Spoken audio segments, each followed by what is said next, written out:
दोस्तों, जैसा कि आपने कल की कहानी में देखा था कि सीता और राधा के घर में चोर आए थे। चोर इन सबको बांधकर सारा सामान लेकर चले गए हैं। अब देखते हैं कि आगे की कहानी में क्या होगा। अरे ये क्या हुआ? ये सारा घर क्यों बिखरा हुआ है? ये क्या हुआ? और तुम लोग क्यों बंधी हुई हो? क्या हुआ तुम लोगों को? अरे इनकी पट्टी खोलनी होगी पहले। ये जो बंधी हुई है मुंह पे टेप लगी है, जल्दी जल्दी खोलनी होगी। क्या हुआ इन सबको? और फिर उनके मुंह से टेप उतार ली जाती है।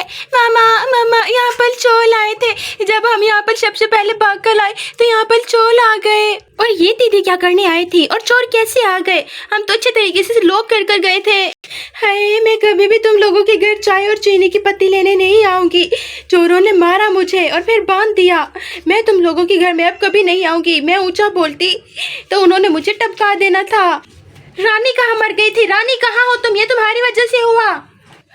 नहीं मालकिन, नहीं मालकिन, मैं तो बाहर से पानी लेने गई थी और मुझे पता नहीं चला कैसे वो चोर घर में आ गए। मुझे तो लगता है ये चोरी पूजा ने करवाई है। मैं पूजा को नहीं छोड़ूंगी।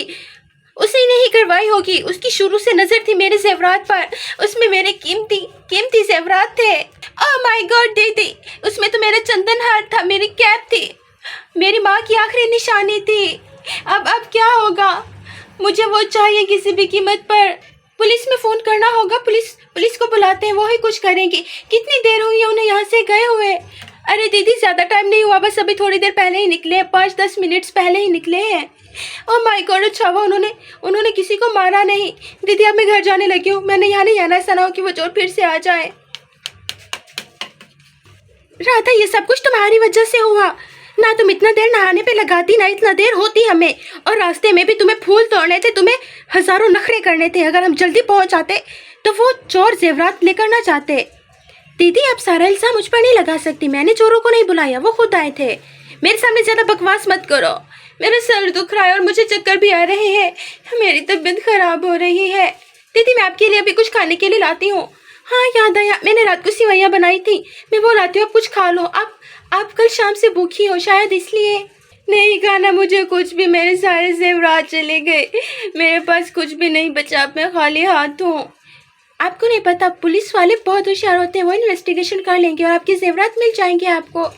मैं जानती हूँ ये सब कुछ पूजा ने ही करवाया होगा। मैं पूजा को जिंदा नहीं छोड़ूंगी। मैं अभी उसके घर जाती हूँ। दीदी आप ऐसे किसी पे भी इल्ज़ाम नहीं लगा सकती। पूजा दीदी ये सब क्यों करवाएगी? अगर उन्होंने करवाना होता तो कार्तिक भाई आपसे खुद आके लेके जाते। मेरे सामने ज़्यादा होशियार बनने की ज़रूरत नहीं है। जाके सिवैयाँ ले आओ, भूख लगी है मुझे। जी मैं अभी लाती हूँ। अब तो समझ नहीं आ रहा है मुझे कि मैं कार्तिक को बुलाऊं, उनसे बात करूं ना करूं, कुछ समझ नहीं आ रहा। नहीं, उनको नहीं बुला सकती। अगर उन्हें बुलाया तो फिर कहेंगे देखो तुम औरतें हम मर्दों के बगैर अधूरी हो। उन्हें दिखाना है कि मैं बहुत बहादुर हूँ और उनके बगैर भी रह सकती हूँ। दीदी ये ले, ये मैं आपके लिए सिवैयाँ लाई हूँ, जल्दी खा लें। हाँ मैं खा लेती हूँ, भूख लगी है। ऐसा ना हो कि मैं अपने वारिस का ही नुकसान कर दूँ। खा लो बेटा, खा लो, जल्दी खाओ। हाँ दीदी मैंने बहुत प्यार से बनाई है, खा लें आप। मैं भी खाती हूँ। फिर उसके बाद सब बैठकर खाना खाने लगते हैं और खाना बहुत मज़े का बना था।